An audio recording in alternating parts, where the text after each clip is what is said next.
Bonjour et bienvenue. Alors, aujourd'hui, on va se pencher sur une scène qui est juste incroyable. On pourrait croire qu'elle sort tout droit d'un thriller juridique ou, je sais pas, d'un manuel de négociation à très haut risque. Notre source, c'est un passage du livre de la Genèse, le chapitre 18. Mais attention, je préfère le dire tout de suite, on n'est pas là pour faire une analyse religieuse classique, hein. Non, on va vraiment décortiquer une confrontation, un face-à-face où un homme met Dieu au défi d'être à la hauteur de sa propre réputation. Le décor, il est simple. Un homme, Abraham, apprend que Dieu s'apprête à anéantir deux villes, Sodome et Gomorre. Notre but, c'est de suivre cette discussion presque round par round pour comprendre comment un homme, armé seulement de sa logique, a pu négocier le destin de milliers de personnes. La question, c'est pas tant de savoir si elle va réussir, mais surtout comment il va s'y prendre. Donc, quitter Abraham, il se tourne vers Sodome, et là, le texte nous donne un truc assez rare, une sorte de monologue intérieur divin. Dieu se demande: cacherai-je à Abraham ce que je vais faire? Et ça, déjà, ça m'interpelle. On pourrait se dire, bah, un être tout-puissant n'a pas besoin de se justifier, non? Le fait qu'il s'arrête, qu'il se pose la question, ça a un côté étonnamment humain. C'est du doute, ou il y a une stratégie derrière. C'est une question essentielle. Et la réponse que le texte donne juste après, elle prépare toute la scène. Dieu, il ne se justifie pas par caprice. Il explique sa propre logique. Il dit, en gros, qu'il a choisi Abraham pour qu'il devienne une grande nation et, surtout, je cite, qu'il ordonne à ses fils et à sa maison après lui de garder la voie de l'Éternel en pratiquant la droiture et la justice. D'accord. Autrement dit, il ne peut pas enseigner la justice à Abraham en lui cachant un acte de justice aussi fondamental. Donc ce n'est pas juste l'informer, Non, pas du tout. C'est l'impliquer, c'est le traiter en partenaire. un partenaire ou peut-être même un apprenti. C'est un peu comme s'il lui montrait le métier de juge en quelque sorte. Il lui ouvre le dossier pour voir comment il va réagir, pour tester s'il a bien compris les leçons. C'est une excellente façon de le voir. C'est une formation sur le terrain. Voilà. Et cette formation, elle commence tout de suite par l'exposé des faits. Au verset 20 et 21, Dieu présente le cas figure. Le cri contre Sodome et Gomorre s'est accru et leur péché est énorme. L'accusation est là, elle a l'air accablante, la sentence pourrait tomber immédiatement. Oui, on s'attend à ça. Mais c'est la suite qui est capitale. Oui, il ne dit pas donc je détruis. Il dit je vais descendre et je verrai s'ils ont agi entièrement selon le bruit venu jusqu'à moi. Cette idée de descendre pour voir, c'est fascinant. On parle d'une entité omnisciente qui, logiquement, n'a pas besoin de vérifier. Pourtant, il instaure une procédure. C'est le point de bascule. Vous avez le cri, la rumeur publique, la réputation, qui sont terribles. Mhm. Mais la justice, la vraie, ne peut pas se baser uniquement sur une réputation. Le texte insiste, il faut une enquête, une vérification des faits sur place. C'est l'établissement d'un principe de droit, en fait. On peut dire ça, oui. C'est presque un principe de due process. On ne condamne pas sans preuve, sans enquête. Et c'est précisément cette notion de justice procédurale, ce cadre posé par Dieu lui-même. Qui va devenir le levier qu'Abraham va actionner. Et il n'hésite pas une seconde à l'actionner. Ah non. Le texte précise que pendant que les autres partent, Abraham se tint encore en présence de l'Éternel. Il y a une tension physique dans cette phrase. On sent le moment où il décide de ne pas laisser passer sa chance. Il s'approche, et là, il ne supplie pas, il ne demande pas la pitié. Non, il attaque. Il attaque sur le terrain du droit avec une question d'une audace, mais inouïe. Feras-tu aussi périr le juste avec le méchant? Et c'est là qu'on voit toute l'intelligence de sa démarche. Il ne conteste pas les faits. Il ne dit pas « Non, non, les gens de Sodome ne sont pas si mauvais Non, il sait probablement que c'est une cause perdue. ». Bien sûr. Au lieu de ça, il déplace le débat. Il l'élève du cas particulier de Sodome à un principe universel de justice. En gros, sa question, c'est pas « Sont-ils coupables ?», mais « Votre méthode de jugement est-elle juste ?» Il attaque la procédure, pas le fond. Et là, je dois avouer que c'est sidérant. Il ne dit pas s'il te plaît, ne le fais pas. Il dit en substance tu n'as pas le droit de faire ça. Et il conclut avec cette phrase qui est presque une mise en demeure. Celui qui juge toute la terre n'exercera-t-il pas la justice? C'est d'une audace qui frôle l'insolence quand même. Elle la frôle, mais elle est reçue avec une validation totale. Et c'est ça qui est extraordinaire. Abraham n'en appelle pas à la pitié de Dieu, mais à sa cohérence. Il lui dit « Ton identité même est d'être le juge juste, Un acte de justice injuste serait une contradiction de ta propre nature. Il ne le supplie pas de changer d'avis, il lui demande d'être fidèle à lui-même. C'est ça. Il lui retourne le concept de justice divine comme un miroir, et Dieu accepte ce miroir. La réponse est immédiate. Si je trouve dans Sodome 50 justes, je pardonnerai à toute la ville à cause d'eux. L'argument de principe est gagné. C'est ça. Et c'est ce qui ouvre la porte à la phase la plus surprenante, la négociation. Oui, le premier round est pour Abraham. Il a établi un précédent juridique. Maintenant, la discussion quitte la philosophie pour entrer dans l'arithmétique. Et ça ressemble vraiment à un marchand-bage, quoi. Il a obtenu 50, je me suis dit qu'il allait s'arrêter là, content de sa victoire. Mais pas du tout. Non, et c'est là qu'on voit le tacticien, il change complètement de ton. Il abandonne le ton du procureur pour celui du suppliant.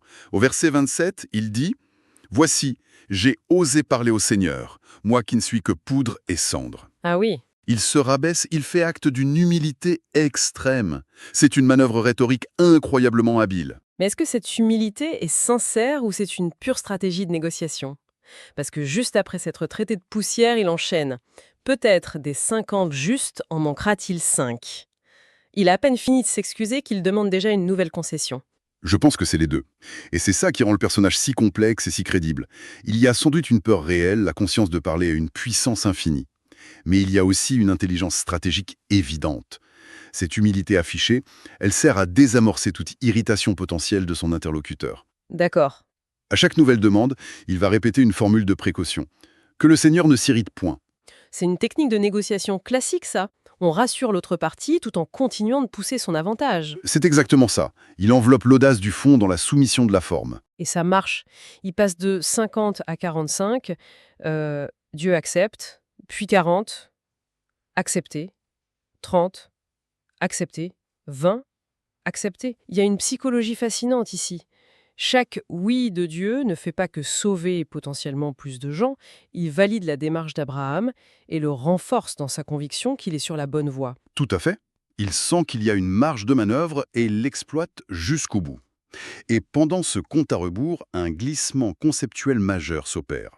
Au début, la question était « Faut-il épargner les justes qui sont dans la ville ?» Mhm. À la fin, la question est devenue « Est-ce que la présence de quelques justes peut sauver toute la ville, y compris les coupables ?» Ah oui, c'est vrai. On est passé de la protection de l'innocent à la rédemption du coupable par l'innocent. C'est un renversement complet de perspective. La question n'est plus combien de coupables faut-il pour condamner, mais combien d'innocents faut-il pour sauver. Précisément. La discussion ne porte plus sur la culpabilité de la majorité, mais sur le pouvoir rédempteur de la minorité. Voilà. Et c'est là que le texte propose une idée assez radicale. Une société n'est pas jugée sur la moralité de sa majorité, mais sur sa capacité à préserver un noyau de justice, aussi petit soit-il. La valeur d'un juste n'est pas seulement individuelle, elle est collective. Elle a un effet protecteur sur toute la communauté. Et la négociation s'arrête finalement à 10. Au verset 32, on sent qu'Abraham joue sa dernière carte. Il dit que le Seigneur ne s'irrite point et je ne parlerai plus que 7 fois. Peut-être s'y trouvera-t-il 10 justes. C'est la dernière offre. Et la réponse est la même. Je ne la détruirai point à cause de ces 10 justes. L'accord est scellé. Et là, juste après ce point culminant, la scène se coupe avec une brutalité déconcertante. Le verset 33 est d'une sobriété absolue. L'Éternel s'en alla lorsqu'il eut achevé de parler à Abraham. Et Abraham retourna dans sa demeure. Fin du dialogue. Pas un mot de plus. Et ça laisse une sensation étrange, presque une frustration. Pourquoi s'arrêter à 10 ? Pourquoi ne pas tenter 5, ou même un seul juste, le symbole ultime ? Et pourquoi ce silence ? Le texte nous laisse délibérément avec ces questions, et c'est ce qui fait sa force. Il y a plusieurs lectures possibles. Une lecture, disons, pragmatique, serait qu'Abraham, en bon patriarche, a fait un calcul rapide. Son neveu Lot vit à Sodome avec sa femme, ses 2 filles, leur mari. En ajoutant quelques serviteurs, il a pu se dire qu'atteindre le chiffre de 10, c'était une quasi-certitude. 10, pour lui, c'était peut-être la police d'assurance. Ce qui, si c'est le cas, ajoute une couche d'ironie tragique quand on sait ce qui se passe ensuite et qu'on peine à trouver ne serait-ce que cette poignée de personnes. Une autre possibilité, c'est qu'il a simplement senti qu'il avait atteint la limite psychologique de la négociation. C'est aussi très plausible. Qu'il avait poussé son avantage aussi loin que possible sans que ça ne devienne de l'insolence pure et simple. C'est ça. Un négociateur de génie sait non seulement jusqu'où il peut aller, mais aussi quand il doit s'arrêter. Quoi qu'il en soit, cette fin abrupte maintient la tension. Un principe a été établi, un accord a été trouvé, mais rien n'est résolu. Le sort de la ville ne dépend plus de la discussion philosophique, mais de la froide réalité du terrain, de ce que l'enquête va révéler. Le drame n'est pas terminé? Non, il entre simplement dans sa phase suivante. Alors, si on prend un peu de recul sur cette scène incroyable, qu'est-ce qu'on en garde? On a assisté à la transformation d'un décret divin en un accord négocié. C'est un récit qui présente l'être humain non pas comme un sujet passif qui subit, mais comme un interlocuteur actif, capable de faire évoluer une décision par la seule force d'un raisonnement moral. Absolument. Ce passage explore l'idée que la justice n'est pas un bloc monolithique, immuable, mais un concept vivant. Un concept qui peut être débattu, questionné et même négocié.